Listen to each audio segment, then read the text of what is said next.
Hello, this is Stefan from Octomind. Today I'm going to show you test orchestration. What is test orchestration? Basically, it's about combining more than just one test case to run subsequently one after each other, and the second one depending on the first one. How to use this? This is basically necessary or useful when you have what I call a long-running background task. So I have set up a demo application to showcase this. So a simple web application that we can test with Octomind. And here there's some background task going on.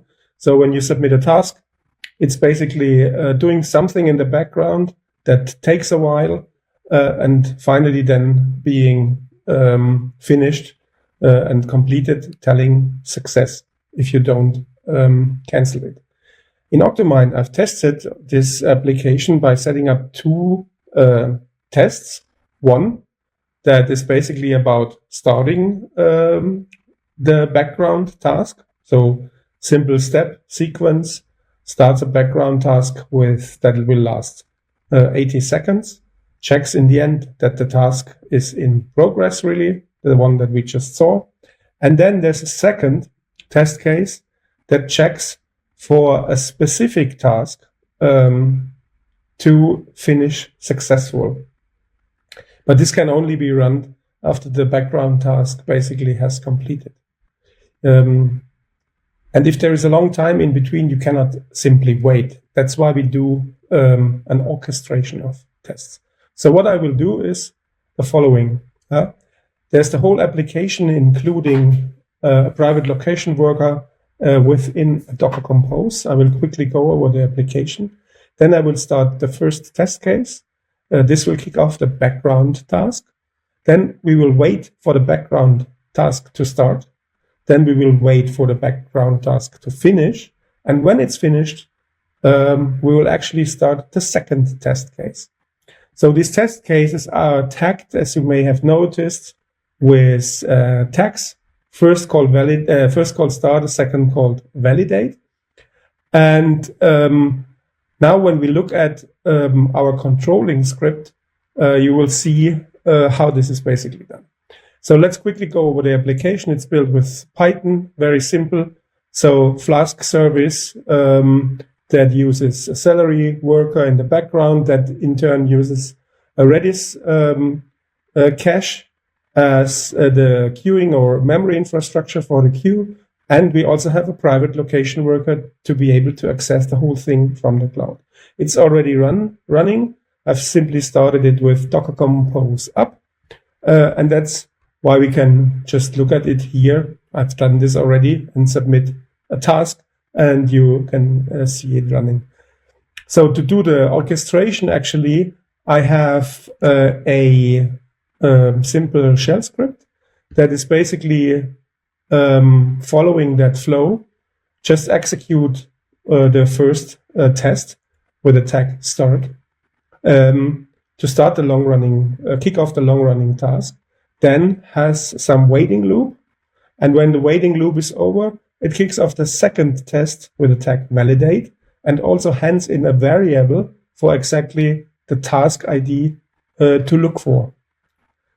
The call to the Octomind platform is done via the Octomind CLI. So I just call Octomind execute, then -t test target, tags if necessary to control what tests to run, and so on and so forth. Let's see how this works. So I just go ahead to my shell, and then we'll start this bash script. So the bash script in the first place kicks off the Octomind test. So let's quickly look in the Octomind platform. So first test report should already running. So start off the long running task. So this is Octomind, how Octomind will go over my testing application and kicks off such a task. And as soon as this has happened, we will see the task also in our demo over here. So this is just the task that was freshly kicked off. Now it's already in progress and we see it progressing. Same progress we see also here. And this is the script waiting for the long-running background task to finish.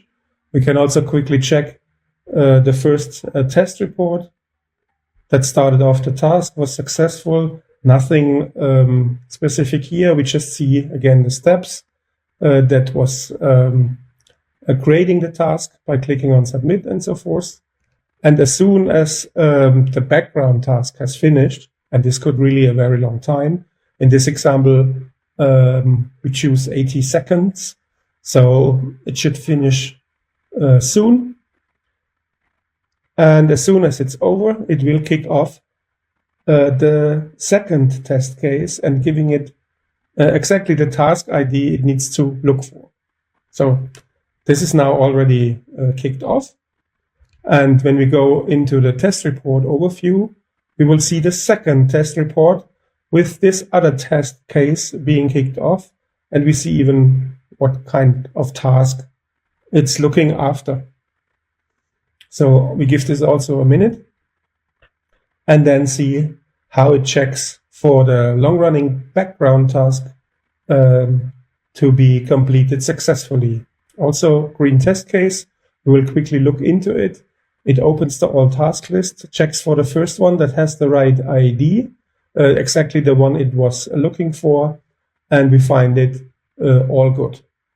So this is how you can compose a test case that includes a long-running background task by just leveraging our API, very convenient to use with a command line client, and then running a set of tests or single tests one after each other, following this flow. Like first test case, waiting, and then second test case. And this is basically how it works. Thanks for watching.